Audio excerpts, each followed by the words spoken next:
Hi friends, இன்றைக்கி நம்ம சேனலில் நான் வந்து அருமையான ஒரு நண்டு சூப் தான் செய்ய போகிறேன். இப்போல்லாம் எங்கே பார்த்தாலும் ஒரே சளி, இருமல், காய்ச்சல் அப்படின்ட்டு இருக்காங்க. ஸ்கூல் வேறு திறக்கிறாங்க. குழந்தைங்களுக்குலாம் லீவில், பொங்கல் லீவில் இருந்துட்டு மறுபடியும் ஸ்கூலுக்கு போகும்போது காலையில் ரொம்ப பனியாக இருக்குது, ரொம்ப குளிருது, மழை பெய்யுது, அங்கங்கே மழை பெஞ்சிட்டு இருக்குது. நம்ம எத்தனை மருந்து குடித்தாலும் குழந்தைங்க பெரியவங்க அப்படின்னு நம்ம எத்தனை மருந்து குடித்தாலுமே சரியாக மாட்டேங்குது. அதனால் இந்த மாதிரி ஒரு நண்டு சூப்லாம் வாரத்தில் ஒரு நாள் செஞ்சு கொடுங்க. குழந்தைங்க இந்த நண்டு சாப்பிட்லைன்னா கூட இந்த மாதிரி நீங்கள் ஒரு சூப் வச்சு கொஞ்சம் கொடுத்தீங்கன்னா, காரமெல்லாம் கொஞ்சம் கம்மியாக போட்டு பெப்பர் போட்டு கொடுத்தீங்கன்னாக்கா குழந்தைங்க குடிச்சிடுவாங்க. ரொம்ப நல்லது, சளிக்கு நல்லது. என்ன தான் மருந்து குடித்தாலும் இது வந்து நெஞ்சு சளிலாம் இருந்துச்சுன்னா எல்லாமே நல்லா கரைச்சிட்டு வந்துடுது. இது வந்து செய்கிறது ரொம்ப ஈஸியாக தான் இருக்குது. இது எப்படி செய்கிறது அப்படின்ட்டு வாங்க வீடியோக்குள்ளே போய் பார்க்கலாம். வீடியோக்குள்ளே போகிறதுக்கு முன்னாடி புதுசாக பார்க்குறவங்களா தான் நம்ம சேனலை சப்ஸ்கிரைப் பண்ணிவிட்டு லைக் பண்ணுங்கள் ஃப்ரெண்ட்ஸ். வாங்க எப்படி செய்கிறதுன்ட்டு பார்க்கலாம். நான் வந்து ஒரு 1/2 கிலோ நண்டு நல்லா க்ளீன் பண்ணி வச்சுருக்கிறேன். இது வந்து வாங்கிட்டு வந்த உடனே அப்படியே க்ளீன் பண்ணிங்கனாக்கா இது வந்து அந்த உள்ளே இருக்கிற அந்த இதெல்லாம் அப்படியே நொங்கு மாதிரி எல்லாம் வந்துடும். அதுக்கு வந்து கொஞ்சம் கை பொறுக்கிற சூட்டில் அந்த நண்டை போட்டு ஒரு 10 நிமிஷமோ 5 நிமிஷம் வச்சுட்டு அதுக்கப்புறம் நம்ம க்ளீன் பண்ணோம்னா அந்த உள்ளே வந்து அப்படியே நல்லா கெட்டியாக இருக்கும். இந்த சதை பீஸ்லாம் வந்து நல்லா கெட்டியாக இருக்கும். இது வந்து நல்லா க்ளீன் பண்ணி வச்சுக்கிறோம். இது வந்து ஒரு 1/2 கிலோ நண்டு. இதுக்கு ஒரு மசாலா ஒன்று அரைக்கணும். அதுக்கு நான் வந்து 1.5 ஸ்பூன் மிளகு, 1 ஸ்பூன் தனியா, 1 ஸ்பூன் சீரகம், 1/2 ஸ்பூன் சோம்பு. இதை வந்து நம்ம வந்து ஃபஸ்ட்டு வந்து கொஞ்சம் பொடி பண்ணிக்கணும். இந்த அளவுக்கு நல்லா கரகரப்பாக ஃபஸ்ட்டு பொடி பண்ணிக்கோங்க. இதில் வந்து ஒரு கொத்து கருவேப்பிலை போட்டுக்கலாம். ஒரு கொத்து கருவேப்பிலை, ஒரு 10 சின்ன வெங்காயம். இது ரொம்ப நல்லாயிருக்கும் இந்த சளி இருமலுக்கெல்லாம். ஒரு 7-8 பல் பூண்டு இதை போட்டுக்கலாம். இது கூட வந்து இந்த கொத்தமல்லி தண்டு இருக்குது பாருங்கள், இந்த தண்டெல்லாம் வேஸ்ட் பண்ணாதீங்க, இதையும் போட்டுக்கோங்க. இந்த மாதிரி சூப்புக்கு ரசத்துக்கெல்லாம் இந்த தண்டு போட்டு நம்ம அரைச்சிக்கலாம். இதோட தண்ணியில் ஊற்றாமல் குறகுறப்பாக இதெல்லாம் நம்ம நல்லா அரைச்சிட்டு வந்துட்டு எப்படி செய்துட்டு பார்க்கலாம்.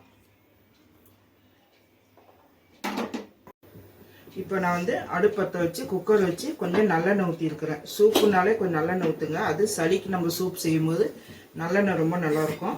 இதில் வந்து 1 ஸ்பூன் சோம்பு போட்டுக்கலாம். அரைக்கும் போது கொஞ்சம் போட்டுக்கிறோம்.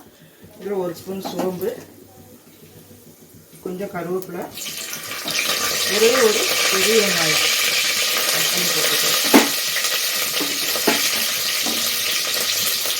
அதோட ஒரு பச்சை மிளகாயும் போட்டுக்கிறேன்.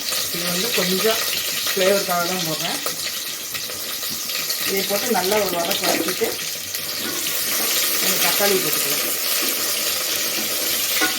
ரொம்ப வதங்கணும்ல, கொஞ்சமாக வதங்கினா போதும். இது கூட பொடியாக ஒரு தக்காளி கட் பண்ணி வச்சுருக்கிறேன். இதையும் போட்டுக்கலாம்.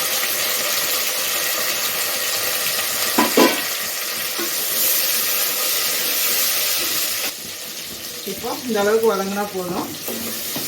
வெங்காயம் தக்காளி இந்த அளவுக்கு வதங்கினா போதும். இதுலேயே நம்ம அரைச்சி வச்சுக்கிற இந்த வெங்காயம், சீரகம், மிளகு, பூண்டு இதெல்லாம் அரைச்சிருக்கோம்ல, இதெல்லாம் நம்ம போட்டுடலாம். எல்லாரும் ரொம்ப ஈஸி தான், ரொம்ப சிம்பிள். நீங்கள் ஒரு தடவை செஞ்சு பாருங்கள். நண்டு சூப்புனா ரொம்ப கஷ்டம்னு நினச்சிக்காதீங்க, ரொம்ப ஈஸி தான்.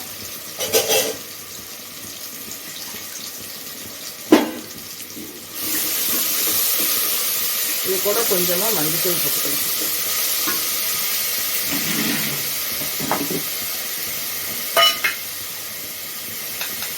ஒரு 1/2 ஸ்பூன் மஞ்சள் போட்டுக்கலாம்.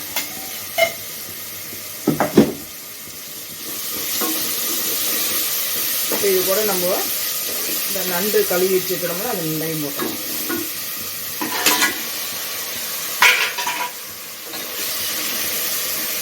நண்டை போட்டு நல்லா பரட்டி விடுங்க.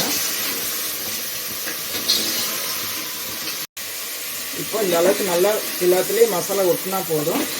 இப்போ இதில் வந்து நம்ம தண்ணிக்கு தேவையான அளவு தண்ணி ஊற்றிக்கலாம். இந்த மிக்சியை கழுவி கொஞ்சம் தண்ணி ஊற்றிக்கிறேன்.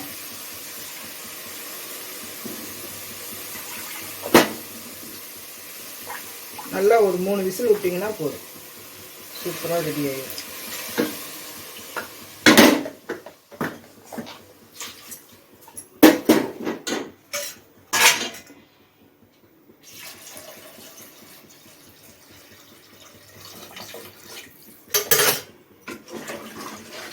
நல்லா கலக்கி விட்டுருங்க.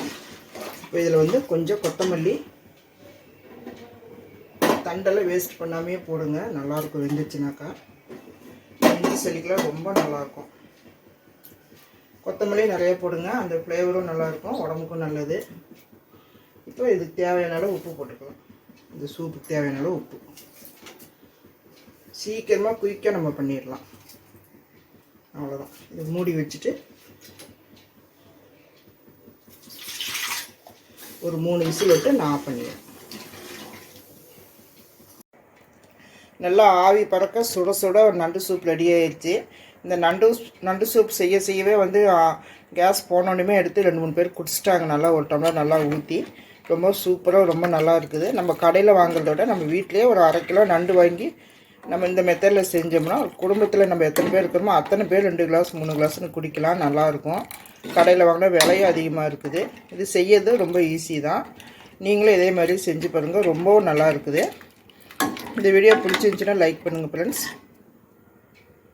அருமையான ஒரு நண்டு சூப் ரெடி ஆயிடுச்சு. நீங்களும் இதே மாதிரி செஞ்சு பாருங்கள். ரொம்ப சளி இருமலுக்கு ரொம்ப நல்லா இருக்குது. ரொம்பவும் சூப்பராக இருக்குது. நல்லா சுட சுட ஆவி பறக்க இருக்குது. நீங்களும் இதே மாதிரி செஞ்சு பாருங்கள் ஃப்ரெண்ட்ஸ், ரொம்பவும் நல்லா இருக்குது. இந்த வீடியோ பிடிச்சிருந்துச்சுன்னா லைக் பண்ணுங்கள், ஷேர் பண்ணுங்கள், கமெண்ட் பண்ணுங்கள், சப்ஸ்கிரைப் பண்ணிவிட்டு அப்படியே பக்கத்தில் இருக்கிற பெல் பட்டனையும் கிளிக் பண்ணுங்கள். மீண்டும் அடுத்த வீடியோவில் சந்திப்போம். நன்றி, வணக்கம்.